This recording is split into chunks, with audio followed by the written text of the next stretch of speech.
आज का जो हमारा टॉपिक है that is vitamin D. Vitamin D का दूसरा नाम जो है वो कोलीकैल्सिफेरॉल भी इसको कहा जाता है। और ये ओल जो है आपको अंदाज़ा हो गया होगा कि ओल मींस कि इसके अंदर कोई हाइड्रोक्सल ग्रुप जो है वो उसका चक्कर है। केमिकल स्ट्रक्चर की अगर हम बात करें तो ये आपको केमिकल स्ट्रक्चर नज़र आ रहा है जिसके अंदर आपको कुछ रिंग्स मिल रही हैं। ठीक है, उन रिंग्स के अंदर जो है कहीं पे आपको डबल बॉन्ड भी मिल रहा है। ठीक है, और अगर आप गौर करें तो ये जो रिंग्स हैं और इसके बाद ये जो चेन आपको मिल रही है हाइड्रोकार्बन, ये स्ट्रक्चर आपको कहीं देखा देखा लग रहा होगा।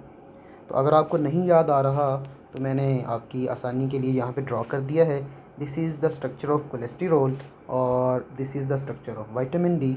और अगर आपको याद हो जब हमने कोलेस्टेरॉल जो है वो पढ़ा था तो हमने कहा था कि इससे जो है विटामिन डी थ्री बनता है। ठीक है, तो बेसिकली ये वही लिंक है।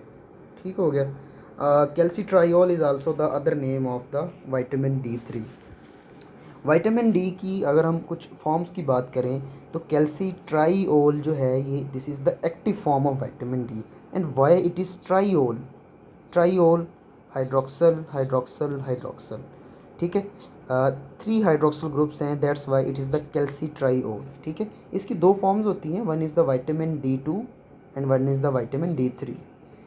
Vitamin D2 is basically ergocalciferol that is found in the plant and cholecalciferol जिसकी हम बात कर रहे हैं that is found in the animal। तो एनिमल के अंदर कोलिकैल्सिफेरॉल है और एर्गोकैल्सिफेरॉल जो है वो प्लांट बेस है और इसकी जो एक्टिव फॉर्म है दैट इज़ कैल्सिट्राइओल।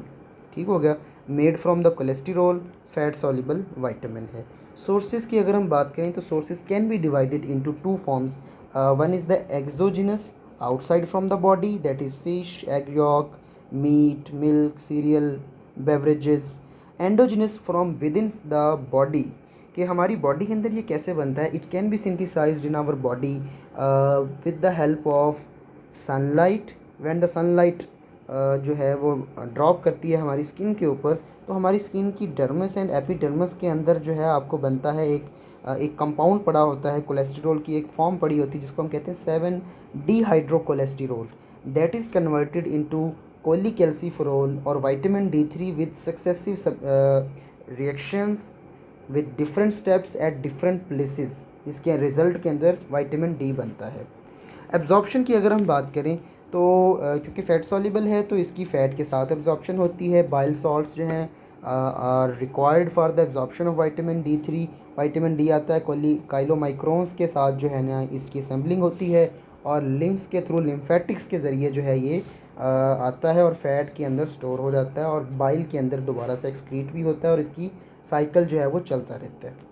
अगर हम एक्टिवेशन की बात करें जो हमने ज़िक्र किया कि इसकी एक्टिवेशन या इसकी फॉर्मेशन की अगर हम बात करें कि कैसे होती है तो आपके पास आपकी डर्मिस एपिडर्मिस के अंदर 7 डिहाइड्रोकोलेस्टेरॉल जो है वो पड़ा हुआ है। सनलाइट आई, सनलाइट उसके साथ स्ट्राइक करती है यूवी रेज़, उससे बनता है कोलिकैल्सिफेरॉल। अब वो जो कोलिकैल्सिफेरॉल है ये कहाँ जाता है, ये जाता है आपके ब्लड के अंदर। ब्लड के through it reaches the liver. Liver के अंदर जो है इसकी होती है हाइड्रोक्सीलेशन एट पोजीशन 25। ठीक है, 25th पोजीशन के ऊपर जो है वो इसकी हाइड्रोक्सीलेशन होती है। एंजाइम का नाम 25 हाइड्रोक्सीलेज है और साइट जो है दैट इज़ द लिवर।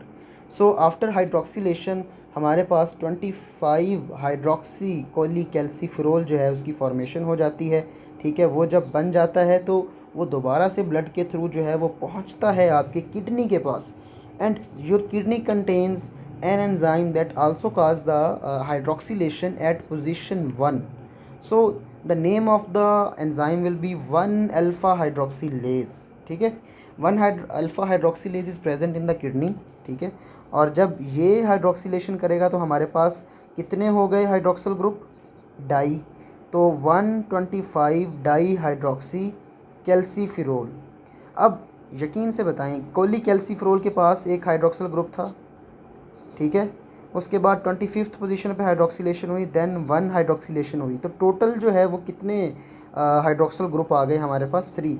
एक उसके पास पहले था फिर दोबारा से 25th और 1 पोजीशन के ऊपर हाइड्रोक्सीलेशन हुई, तो इसलिए 125 di hydroxy cholecalciferol is also known as calcitriol. ठीक है, कैल्सिट्राइओल इसका अदर नेम है।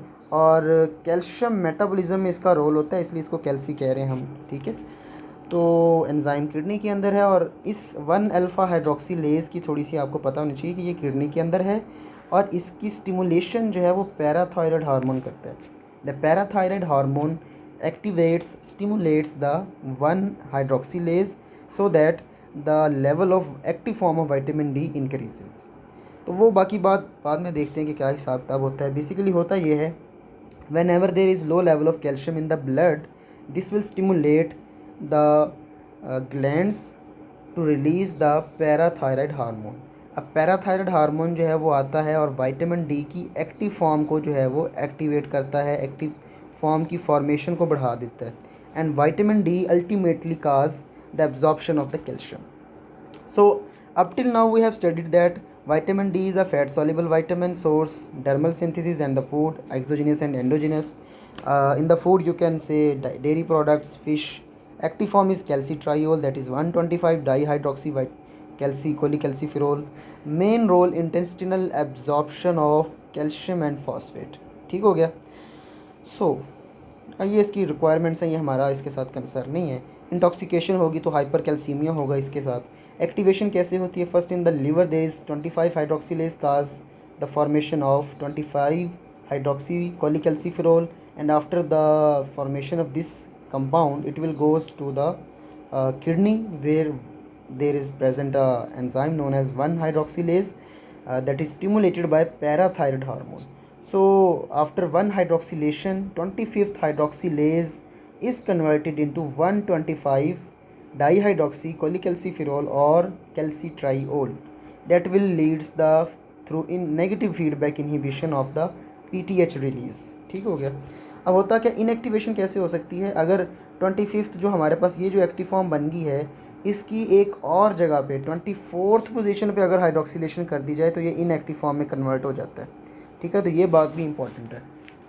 अब एक और चीज़, मज़ेदार बात जो है, अगर आपने मेरे सेल सिग्नलिंग के लेक्चर्स लिए हुए हैं, you can watch them and you will find that we have studied the vitamin D in the group 1 hormones. तो विटामिन डी जो है वो आपका ऐसा विटामिन है as such as the vitamin A, retinoic acid, these two vitamins can act as hormones। they are in group 1 hormones। Group 1 ऐसे को कहते हैं जो लिपोफिलिक होते हैं, फैट सॉल्युबल होते हैं। तो विटामिन डी का फंक्शन कैसे होता है? Vitamin D is fat soluble, so it can cross cell membrane. After crossing the cell membrane और साइटोप्लाज्म को क्रॉस करने के बाद दे रीच द डीएनए। वहाँ पर इसके रिसेप्टर्स होते हैं जिनको हम कहते हैं vitamin D receptor. Vitamin D receptors क्या हैं? The receptor for vitamin D. तो विटामिन डी रिसेप्टर कॉम्प्लेक्स बनता है। This complex activates the DNA and cause translation and transcription. कैसे होता है कि सबसे पहले ट्रांसक्रिप्शन के रिजल्ट में मैसेंजर आरएनए बनता है। This goes towards the ribosomes and after processing in the ribosomes the desired protein is formed. ठीक है, तो वो जो डिज़ायर्ड प्रोटीन है राइबोसोम से बनती है, वो जाती है, उसका फंक्शन परफॉर्म करती है। And in this case when we talk about the vitamin D, this protein is a channel. ये एक चैनल होता है जो कि कहाँ जाता है, ये इस तरह इसकी असेंबलिंग होती है एक आपके अपरेटस के अंदर, वेजिकल बनती है, और इसकी जब एक्सोसाइटोसिस होती है तो ये जो है आपका ऐसी जाके इस तरह, इसकी डायग्राम ज़रा अरेज हो गई है तो हम इसको ले आते हैं। ये ऐसे हो जाता है, ये यहाँ पे जाके एक्सोसाइटोसिस के थ्रू अब यहाँ पे इसका यहाँ पे पार्ट बन जाती है। तो ये जो है ये कैल्शियम चैनल बन जाता है। जब ये कैल्शियम चैनल बनता है तो यहाँ से कैल्शियम की एब्जॉर्प्शन जो है वो ज़्यादा हो जाती है। ठीक है, जैसे ये कैल्शियम जो है ये यहाँ से आई, ये सेल मेम्ब्रेन है आपकी। अच्छा, ये अंदर वाला हिस्सा है, ये बाहर वाला हिस्सा है, एंडो पार्ट है, ये एक्सो पार्ट है। तो ये वाला जो है ना, यहाँ पे ये कैल्शियम चैनल जो है वो लग गया और ये कैल्शियम को अलाउ करता है अंदर आने के लिए। अब ये जो कैल्शियम बाइंडिंग प्रोटीन या कैल्शियम चैनल है, कैल्शियम बाइंडिंग प्रोटीन या कैल्शियम चैनल है, इसको कैल बाइंडिंग, लिपनकॉट ने इसके लिए एक टाइम यूज़ की, कैल बाइंडिंग भी इसको कहा जाता है। ठीक है, तो ये बेसिकली ऐसे जो है ना बनती है और इस तरह इसका फंक्शन परफॉर्म होता है। Now we come to the function of the vitamin D. आप इसको 3 वर्ड से याद रख सकते हैं, एब्जॉर्प्शन, रीअब्जॉर्प्शन, रिजॉर्प्शन। एब्जॉर्प्शन वो होती है जो इंटेस्टाइन से फर्स्ट टाइम होती है, जब सारा कुछ एब्जॉर्ब हो जाता है और उसके बाद दोबारा ब्लड जो है वो फिल्टर होता है ग्लोमेरुलस के थ्रू, और दोबारा से जो है वो एक दफ़ा एब्जॉर्ब होने के बाद दोबारा से एब्जॉर्ब होता है किडनी के अंदर प्रॉक्सिमल कॉन्वोल्यूटेड ट्यूब्यूल्स के अंदर, तो उसको हम कहते हैं रीअब्जॉर्प्शन, ठीक है।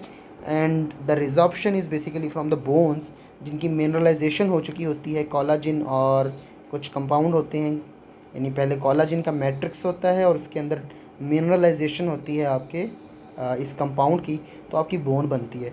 तो अगर उसमें से हम डीमिनरलाइजेशन करें तो उसको प्रोसेस को हम रिजॉर्प्शन कहते हैं। तो it is involve in the absorption, reabsorption and resorption. So when ever there is decrease level of calcium in the blood, क्या होगा, पीटीएच रिलीज़ होगा, ठीक है। पीटीएच रिलीज़ होगा तो क्या होगा, विटामिन डी को वो करेगा एक्टिवेट। कैसे एक्टिवेट करेगा, basically it stimulates 1 alpha hydroxylase, ठीक है। तो वो क्या करेगा, वो एक्टिव विटामिन डी की जो है ना प्रोडक्शन बढ़ा देगा। विटामिन डी क्या करेगा, विटामिन डी जो है कैल्बाइंडिन बनवाएगा इंटेस्टिनल सेल्स के अंदर, और वो कैल्बाइंडिन जो है कैल्शियम के एब्जॉर्प्शन करवाएगी। विटामिन डी जो है वो किडनी के थ्रू रीअब्जॉर्प्शन ज़्यादा करवाएगा और बोन्स की डीमिनरलाइजेशन करवा के वहाँ से कैल्शियम को रिमूव करके ब्लड के अंदर लेके आएगा। सो ये थोड़ी सी जैली गुफ्तगू है कि हमारे पास एक विटामिन डी होता है, एक पैराथायराइड हार्मोन होता है और एक कैल्सिटोनिन होता है। विटामिन डी जो है वो ब्लड के अंदर कैल्शियम का लेवल बढ़ाता है, same as is done by the parathyroid hormone, वो भी कैल्शियम का लेवल बढ़ाता है। कैल्सिटोनिन जो है वो इनका एंटागोनिस्ट है, वो क्या करता है, वो ब्लड के अंदर कैल्शियम का लेवल कम करता है।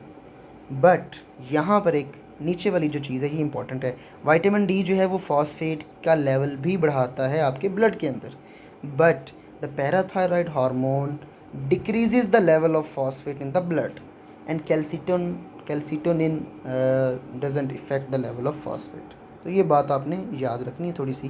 क्लिनिकल नोट्स के अंदर अगर मैं बात करूँ तो हमारे पास 2 डिजीज़ हैं, which is the rickets and the ऑस्टियोमेल्शिया।